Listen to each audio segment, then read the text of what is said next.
বিসমিল্লাহির রহমানির রহিম। আসসালামু আলাইকুম দর্শকবৃন্দ, আমি আজকে চটপটি রান্না করব। তো এখানে চটপটির ডালটা নিয়েছি, ডাবরির ডাল যেটা বলে, হাফ কেজি পরিমাণ ডাবরির ডাল আছে। আমি সুন্দর করে ধুয়ে নিলাম। আধা ঘন্টা 1 ঘন্টা ভিজে রাখবেন, বেশি পারলে বেশিক্ষণ ভিজে রাখবেন। তো আমার সময় কম, আমি মিনিট 10 ভিজিয়ে রেখেছিলাম। আপনারা একটু সময় নিয়ে ভিজিয়ে রাখবেন, সেদ্ধটা তাড়াতাড়ি হয়ে যাবে। তো আমার হাতে খুব সময় কম দেখে আমি ভিজিয়ে রেখে সময় নষ্ট না করে চুলায় বসিয়ে দিলাম, যেন সেদ্ধটা তাড়াতাড়ি হয়ে যায়। তো আমি সুন্দর করে কচলিয়ে ধুয়ে নিয়েছি, কড়ার মধ্যে বসিয়ে দিলাম। আর এটা হাফ কেজি ডালের যে এই ডাবরির ডাউলের যে দাম নিয়েছে 40 টাকা। 40 টাকা আমি ফুল ফ্যামিলি খাবো। আর আপনারা যারা বাইরে থেকে নিয়ে এসে খান, তারা কিন্তু 40 টাকা প্লেট বা 50-60 টাকা প্লেট, এক এক জায়গায় এক এক রকম দাম নেয়।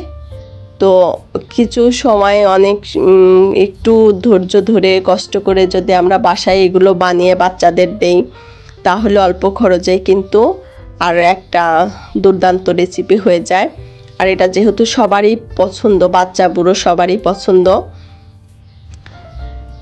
তো আমি 2টা আলু দিয়ে নিয়েছিলাম, দেখতে পেয়েছিলেন আলু দিলে খুবই ভালো লাগে। আর আমার কড়াইতে যেহেতু আটে না, এটা অনেকখানি হয়েছে, যখন করে উঠছে আর কি, সেদ্ধ হয়ে গেছে, ফুলে উঠছে। তো আমি এখানে পরিমাণ মতো লবণ দিয়ে নিলাম, আর একটুখানি হলুদ দিয়ে নিলাম, আর চাট মশলা দিলাম। এখানে আপনারা চাইলে একটু ধনিয়ার গুঁড়া, মরিচের গুঁড়া, জিরার গুঁড়া দিতে পারেন। বাচ্চারা খাবে তো, যার কারণে আমি আর মরিচের গুঁড়া দিলাম না। আমি শুধু একটু কালার আসার জন্য হলুদের গুঁড়া আর চাট মশলাটাই দিয়ে নিলাম।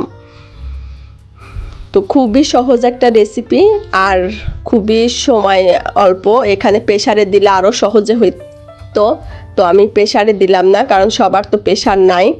আমি একটু দেখানোর জন্য ঘরোয়াভাবে সেদ্ধ করে নিলাম। তো আমার কিন্তু সুন্দর হয়ে গেছে, আমি বেশি পাতলা করিনি, নিজেরা খাবো দেখে।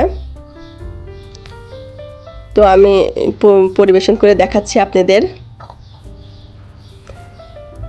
তো এই তো আমি নিয়ে এসে বাটিতে বাচ্চাদের দিচ্ছি, আর আপনাদের দেখাচ্ছি। দেখেন কতটা লোভনীয় হয়েছে, আর কতটা যে টেস্ট হয়েছে, না খেলে বুঝতেই পারবেন না।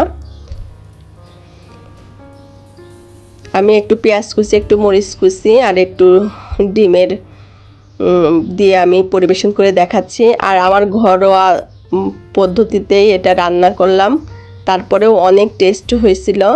আর এখানে আমি টক ব্যবহার করব, যে টকটা আমার হাতে বানানো তেঁতুলের টক। এটা কিন্তু বাইরে খেতে গেলে অস্বাস্থ্যকর পরিবেশে অস্বাস্থ্যকর জিনিস খাবো, ঘরে বানালে কিন্তু খুব স্বাস্থ্যসম্মত একটা জিনিস হবে। তো আপনারা এইভাবে বানিয়ে খাবেন, আপনারা অতি সহজে এটা বানিয়ে খেতে পারবেন, খুবই অল্প খরচে, অল্প সময়ে।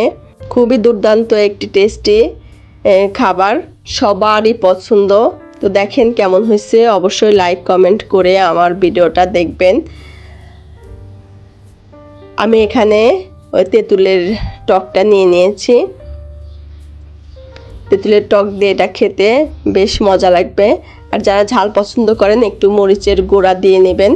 আমার বাচ্চারা খাবে দেখে আমি মরিচের গুঁড়াটা দিইনি। সামনে যেহেতু কোরবানির ঈদ, এই রেসিপিটা আপনারা বানিয়ে ডাইনিং টেবিলে পরিবেশন করে দেখতে পারেন, খুব ভালো হবে।